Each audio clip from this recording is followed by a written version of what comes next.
분들은 하프타임, 그 중에서 전반전에 여러분들이 어떻게 지내는지는 누가 다 알겠어요? 잘 보내신 분도 있고 어려움을 겪으신 분도 있고 또 보람 있으셨던 분들도 있고 자랑하고 있는 분들도 있어요. 그런데 하나님께서 진짜 기뻐하시는 이유를 오늘 이 학생들의 모습을 통해서 또한 보게 하십니다. 간증을 통해서도 알게 하시지만 여러분들이 보는 것은 이 멋지게 그냥 펼쳐져 있는 완성품이 아니에요. 달려가는 거예요. 가고 있는 거예요.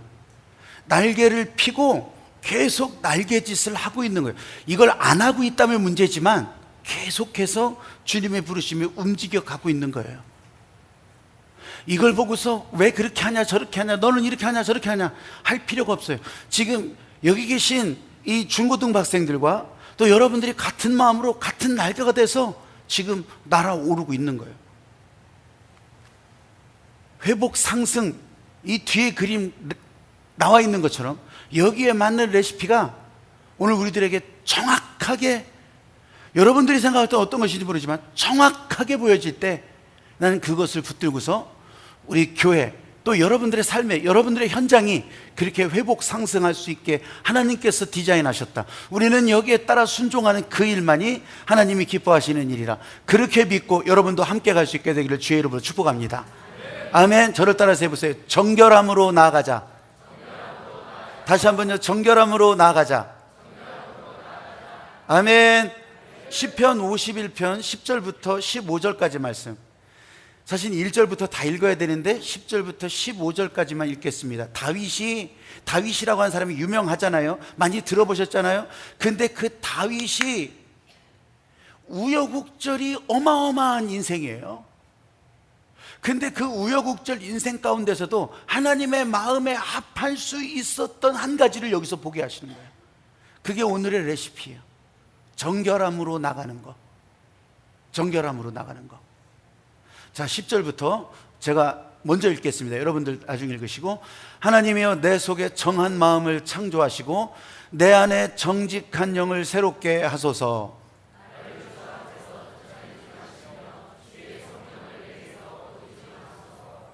주의 구원의 즐거움을 내게 회복시켜 주시고 자원하는 심령을 주사 나를 붙드소서.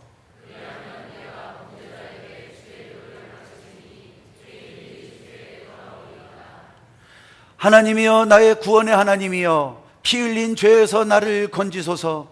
내 혀가 주의 의를 높이 노래하리이다.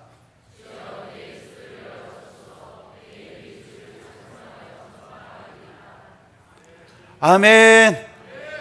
저나 여러분이나 다윗의 인생과 비교할 수는 없겠지만 또 사람들이 보여준 수없이 많은 7.8개의 인생과 똑같이 될 수는 없겠지만 저마다 각각이 가지는 그런 하나님 앞에 보여지는 우여곡절이 있단 말이에요.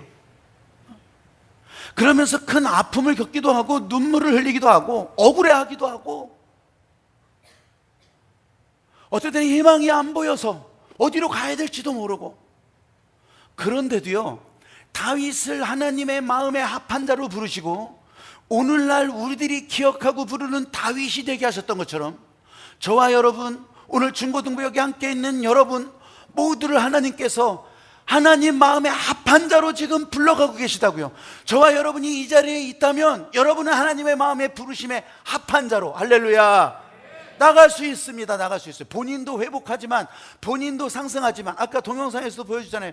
선생님들이 아이들을 붙들고서 기도하는 것처럼, 아동부도 유치부도 붙들고 기도하는 것처럼 내가 이분들의, 이 사람들의 회복 상승을 위해서 바람을 불어대는 사람, 나 혼자 날개 피는 것이 아니라 붙들고 같이 날아올 수 있는 그런 사람으로 하나님은 그렇게 마음에 합한 자로 여러분들을 부르셨다고 하는 사실을 진짜로 믿으시기를 바랍니다. 하나님의 마음에 합하면 회복 상승하는 건요 그냥 자동이요. 자동. 내가 죽을 힘을 다해서 노력하는 것이 아니라 나는 하나님의 마음에 합해서 순종할 때 하나님은 나를 붙들어 올리시고 날아오르시고. 그런데요, 하나님 앞에서 감추지 말아야 돼요. 그러기 위해서 오늘 정결함이라고 하는 레시피라고 했어요. 하나님 앞에서 감추지 말아야 돼요. 가면 쓰지 말아야 돼요. 껍데기 깨버려야 돼요. 다윗이 범죄한 내용들, 다윗이 죄 지은 내용들 뭐 하나뿐이겠습니까? 두 개뿐이겠습니까? 근데 오늘 1절서부터 쭉 읽어보시면 그 다윗이요, 그 죄를 토설할 때 오죽하면 나를 정결케 하소서, 정결케 하소서, 정결케 하소서. 여기 19절로 적어놓은 한 구절만 말했겠습니까? 정결케 하소서, 정결케 하소서.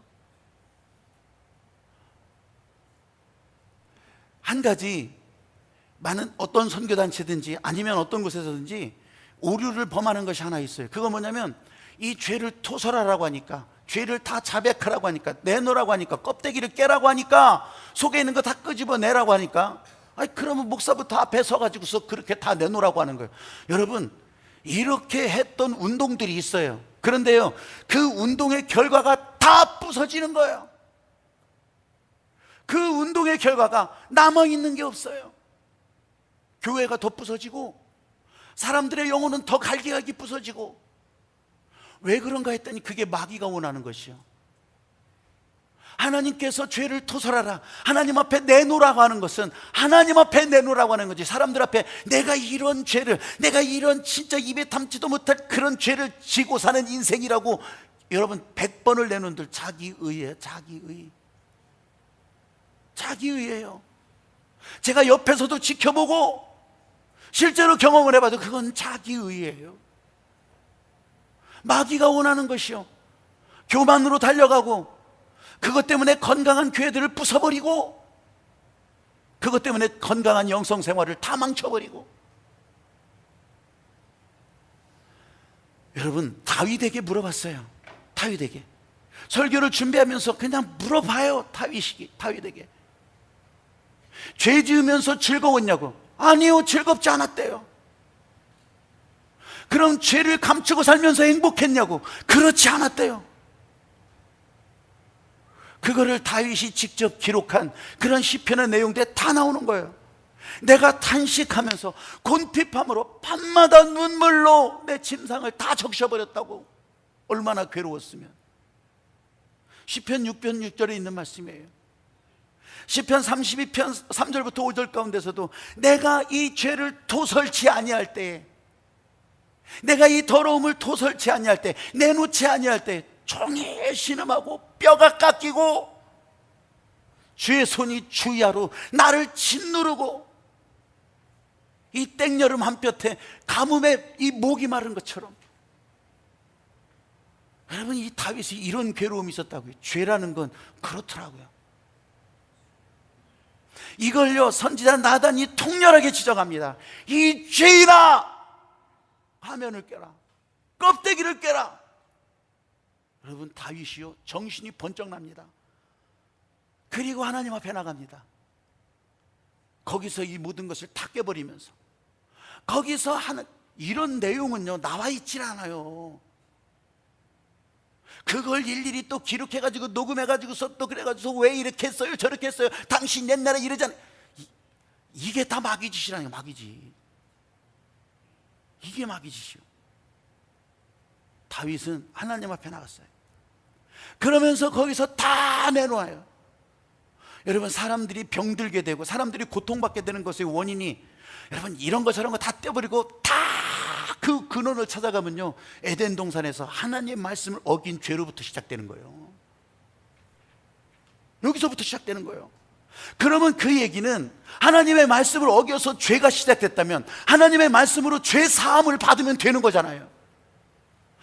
하나님께서 우리에게 그 약속을 주신 거예요.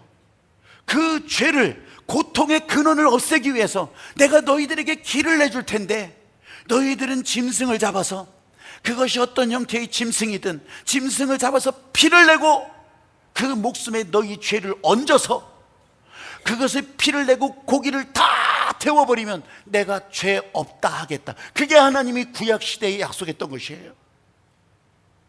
그래서 여러분, 하나님 앞에 나올 때는 그 제물이 하나님 앞에 연기로 드려지면서 우리 죄가 그 안에서 사라져버린다고 하나님이 그렇게 정하셨으니까. 그런데 인생이 다시 현장으로 돌아가면 도루묵이요, 도루묵.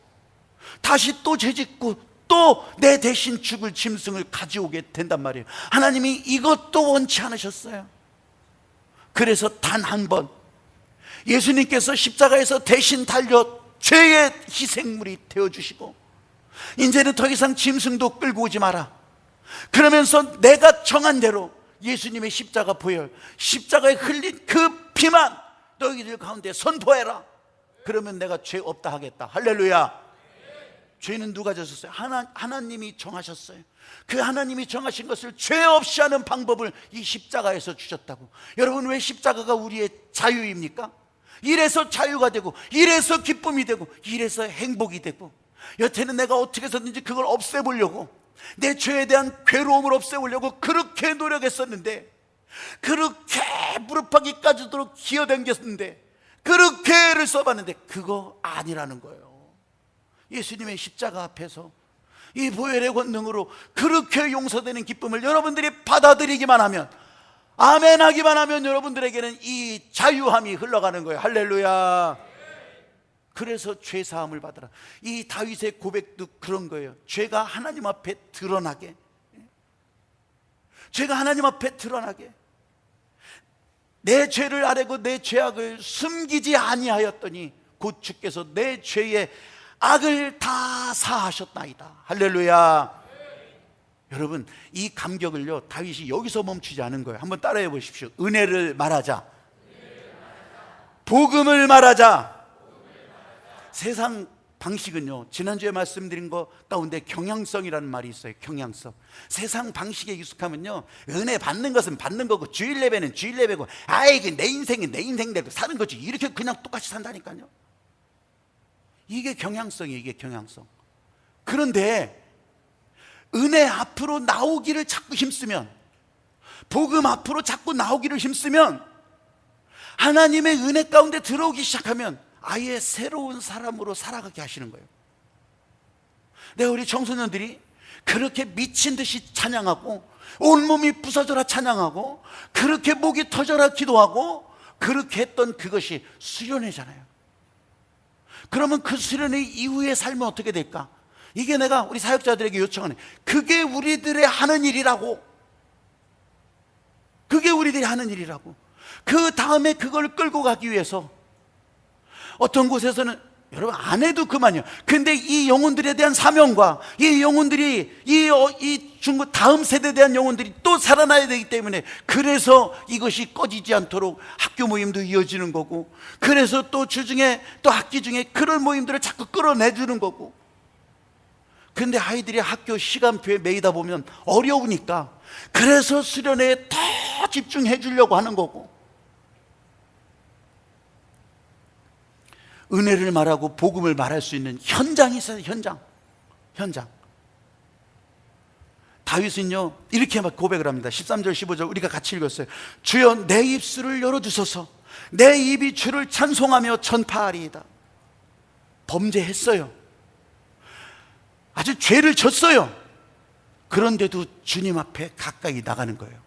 여러분들과 제가 오해했던 것 한 가지는, 뭔가 좀 깨끗하게 되고 완벽하게 딱 갖추고 복장 딱 갖추고 그렇게 나갈 줄 알았어요. 아니에요. 아직 고쳐지지 않았는데도, 아직 죄가 덕지덕지 묻었는데도, 아직 뭔가 해결된 게 없는데도, 보이는 게 없는데도 그 길을 가는 거예요. 순도 100%, 아주 그냥 무결점, 이걸 만들기까지 그냥 뼈를 깎는 고통을 가지는 것이 아니라, 죄와 싸우면서 주를 찬송하면서 내 입술에 감히 주님의 복음을 담으면서 한 걸음 한 걸음 나가는 것이 오늘 다윗의 모습이고, 오늘 저와 여러분에게 요청하시는 하나님의 마음이라고 하는 것을 믿으시길 바랍니다. 그래서 다윗이 나중에는 내가 죄 중에 잉태했던 사람, 내가 죄 중에 탄생했던 사람, 죄 지을 수밖에 없는 현실을 말하는 거예요. 여러분들이요, 이 세상의 모든 고민, 상처 다 쌓아내, 그렇게 하나님은 요청하시지도 않으세요. 남에게 핑계를 들리는 거, 여러분 이런 거 멀리 다 버리라는 거예요.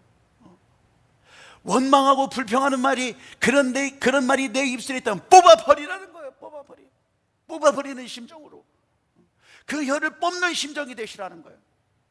상처 때문에 그 상처라고 하는 것이 여러분들의 성장 배경이 어떤 때는 가난함으로, 어떤 때는 외로움으로, 어떤 때는 거절당했던 것으로, 어떤 때는 버려졌다는 것으로, 어떤 때는 열등감으로, 이런 것들로 상처투성이가 돼서 절절매는 인생, 내 인생은 진짜 이렇게 괴로운 인생이라고 멋있어 보여요?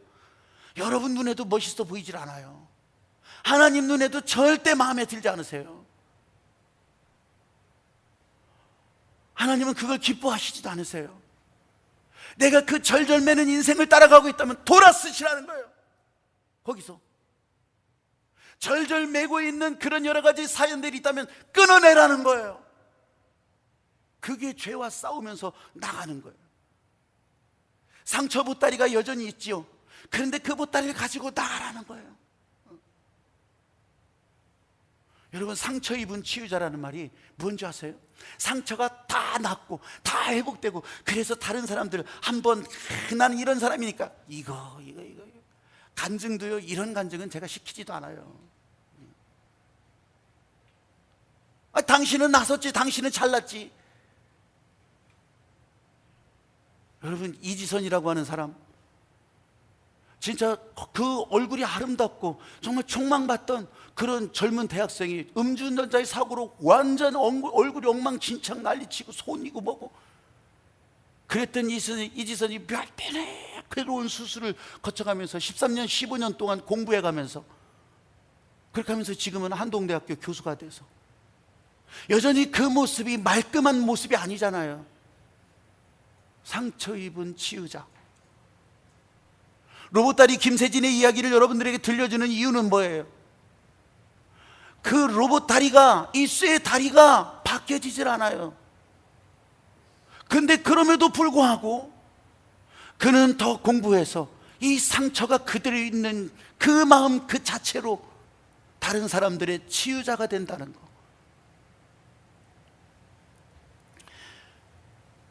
이 과거의 상처가 내 안에 얼룩져 있고 그냥 그대로 남아있다면, 그 아픔 때문에 고통받고 있다면, 여러분, 이러면서 자기 운명 비관하고, 이러면서 진짜 인생 비관하고, 이러면서 자기 혼자 비관만 하면 다게, 이거 가지고서 다른 사람들에게 그냥 깔구렁이를 휘둘러대고 그냥 방향을 찔러대고, 이러니까 문제 아니에요. 이러니까 여러분, 제가 오늘 이 다윗의 이야기를 여러분한테 보여드리면서 회복 상승 레시피, 다른 거 기억도 하지 마세요. 정결함을 시작하라고 하는 건 다른 거 아니에요. 이 상처가 오히려 사명으로 바뀌어지는 거, 이 상처를 통해서 이 상처가 은혜의 통로가 되는 거. 아니, 저 사람 낫지도 않는데 상관없어요. 여러분의 삶에 그 상처를 통해서 하나님의 은혜가 흘러갈 수 있다고 하는, 그걸 보면 여러분, 상처 입은 치유자라고 하는 말이 바로 이렇게 흘러나오는 거고, 은혜의 생수의 강물이 거기서부터 흘러나오는 거고, 나는요 완전하게 깨끗하게 정말 준비된 그런 곳에서 물 탁 틀면 그러면 깨끗한 물이 나올 줄 알았어. 아니요, 그게 아니야. 내가 지난주에도 설교 드렸지만, 이 사마리아, 이 세겜의 우물터, 사마리아라고 하는 지역에 그 물에서 예수님은 목마르지 않는 샘물을 말씀하시잖아요. 십계 영화를 보면, 십계라고 하는 영화, 이집트 왕자, 이런 걸 보면 모세가 시내산에서 말씀을 받는 장면이 나와요. 그러면 막 불로 막 하나님의 말씀이 막 떨어지면서 그게 말씀이 불처럼 모아지고 저 절벽에 바위돌에 팍 새겨져서, 그게 이제 십계명이잖아요. 그게 십계명. 근데 그 중에서 이계명을 보면 우상을 새기지 말라는 거예요. 너를 위하여, 너희들을 위하여. 그 우상에게 절하지 말고 숭배하지 말라는 거예요. 그게 이계명이에요. 그게. 저는요, 이 우상 숭배라고 하는 것을, 외형적인 것을 넘어서 저간에는 그게 구약 시대에는 실제로요, 이 우상을 깨버리는 게 정결함이었어요. 구약 시대 유대 왕 중에 아주 칭송받는 왕 중에 하나가 히스기야도 있다면 요시야도 있어요.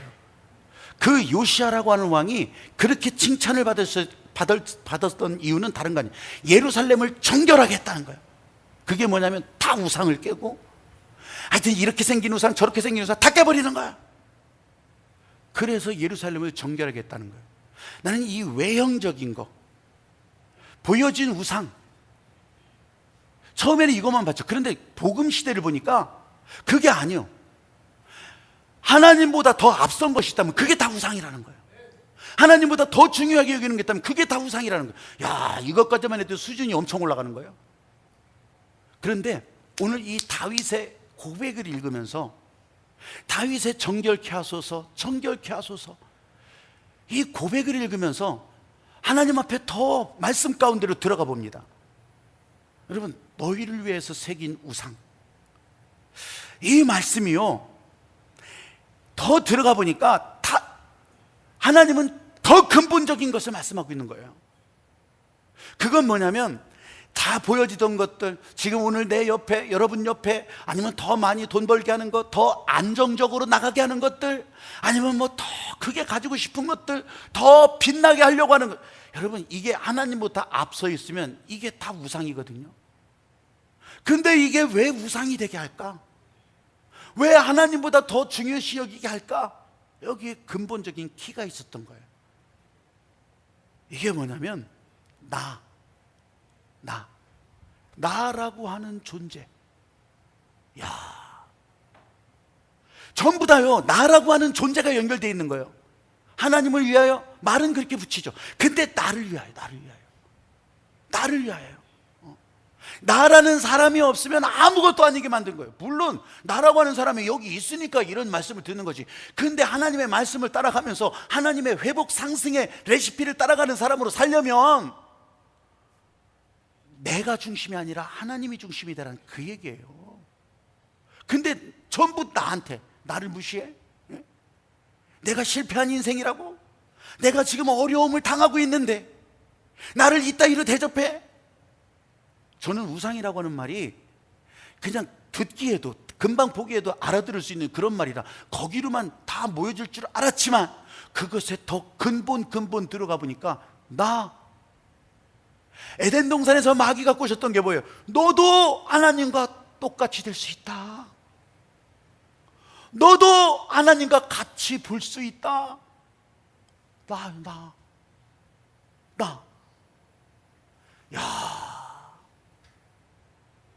이 얘기는 이 상처가 치유되지 않는 나라고 하는 존재, 정결하지 못한 나라고 하는 존재, 그것이 상실감이든지, 그것이 거절당한 분노든지, 그것이 열등감이든지, 아니면 아버지의 부재든지,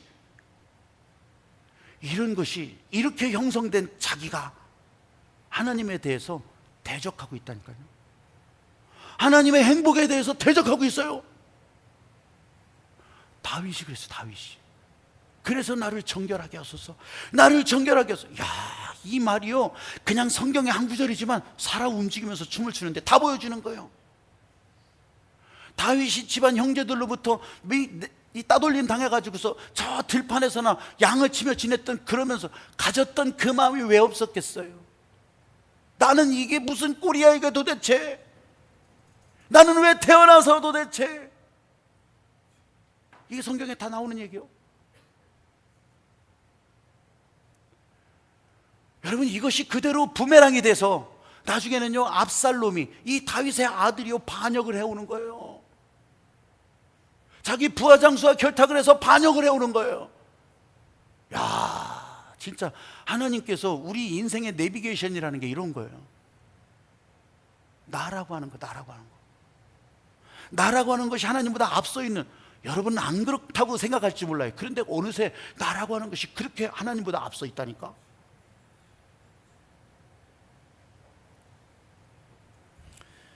치유목회연구원에 정택이 원장이 있어요. 그러니까 우리나라에서 상담 치유 이런 것에 대해서 선구자적인 역할을 한 사람이 정택이 원장이에요. 이 사람이 미국 가서 공부할 때 한 얘기가, 이 사람이 어린 시절에 그 많은 상처를 가지고서 갔죠. 그러면서 2차 저차 어렵사리 공부해서 미국에 갔어요. 그러면서 처음 거기 가서 뭐 말도 제대로 했겠어요? 그렇게 하면서 차곡차곡 단계를 밟아가는데 6년이 지났어요. 6년이 지나면서 선생님 앞에 갔는데, 그 선생님이, 발튼이라고 하는 선생이, 난 너 진짜 이제 못 가르쳐. 난 이제 질렸어. 당신 한국에 가. 난 소용없어. 이 정태기 박사 속으로요, 내가 보낸 세월이 얼만데, 내가 그거 모욕과 자존심 다 참아가면서 내가 보낸 세월이 얼만데, 지금 한국에 가라고 하면 도대체 어떡하라는 거야. 눈물 나고 분노가 치밀고, 야, 내가 이러려고 진짜 여기까지 왔나. 성질이 나서 그렇게 하면서 거기서는 대꾸도 못하고 나오면서 문을 그냥 꽉, 그 복도가 그냥 폭탄 터진 거 꽉 닫고 나가는. 계단을 내려오는데 눈물이 나더래요. 눈물이 나더래요. 야, 이제 어떡하나. 진짜 만감이 교차할 거 아니겠어요. 그때 뒤에서 어깨를 턱 잡는 손이 있더래요. 뭐예요 이건? 그러면서 쳐다보는데, 아까 너 한국에 가 하던 교수가 어깨를 붙잡더래요. 너는 지금 다시 공부할 기회를 가지게 되었다고. 이건 또 뭔 소리야 진짜. 교수가 하는 소리가, 당신은 상담 기술을 배우러 온 것이 아니라 치유를 배우러 왔는데, 치유자가 되려고 온 건데, 당신이 진심을 나한테 보여준 적이 한 번도 없다. 나는 당신의 진심을 보게 하려고 당신의 자존심을 건드리고 당신의 열등감을 건드리고 당신에게 수없이 많은 상처 주는 말들을 하고 그랬는데, 당신은 나한테 분명히 속에서 막 화가 치밀었을 테지만 한 번도 싫은 얼굴을 한 적이 없다. 늘 미소 짓는 얼굴로 인사를 하고, 나는 당신에게서 이 상담 치유를 공부하게 하는 이유와 목적을 발견하지 못했다. 그래서 당신은 떠나라고 한 거다. 근데 지금 처음으로 겉과 속이 일치하는 한 장면을 나한테 보여준 거다. 처음으로 속에서 끌어오는 분노를 나한테 보여준 거다. 어쨌든 그것도 당신의 진심이라고 하는 것을 알기에 내가 다시 당신과 공부할 수 있는 기회를 가지려고 하는 거다. 여러분, 별거 아닌 얘기인 것 같지만요, 하나님 앞에 이 아픈 것을 진실하게 내놓으면서부터 의사 앞에 가서 한번 어디가 아픈지 알아맞혀 보시오, 이러는 게 아니라 내어놓고 우리가 잘 찾지 못하면 보여주고, 우리는 하나님 앞에서 그런 인생으로 여기 온 거 아니에요. 완벽이 아니요. 다 부서지고 깨지고, 어느 한 사람은 다리 한쪽이 모자라고, 어느 한 사람은 팔 하나가 모자라고, 어떤 사람은 머리에 빵꾸가 났을 수도 있어. 그럼에도 불구하고 하나님 앞에 나와서 여기서 하나님이 채워가시는 것을 보여주는 것이 회복 상승, 글자 그대로예요. 우리 하나님 앞에 이렇게 회복 상승하기 위해서 주시는 레시피, 첫 번째, 정결하게 하옵소서. 정결함을 시작하는 거. 할렐루야. 십자가에 달린 예수님 앞에 내려놓는 거, 내놓는 거. 내가 병들었을 때 주님이 나를 붙들어서 금방 깨끗하게 해주진 않으셔도 병상에서 나와 함께 아파해 주시고, 나와 함께 고통받아 주시고, 또 나와 함께 그 질병에 그 눈물을 같이 흘려주시고, 가난 속에서도 똑같아요. 금덩어리를 쥐어지진 않지만 가난 속에 들어오셔서 나를 그 가난 가운데서 날아오르게 하시고, 견디게 하시고, 사망의 음침한 골짜기를 같이 뚫고 가게 하시고. 할렐루야.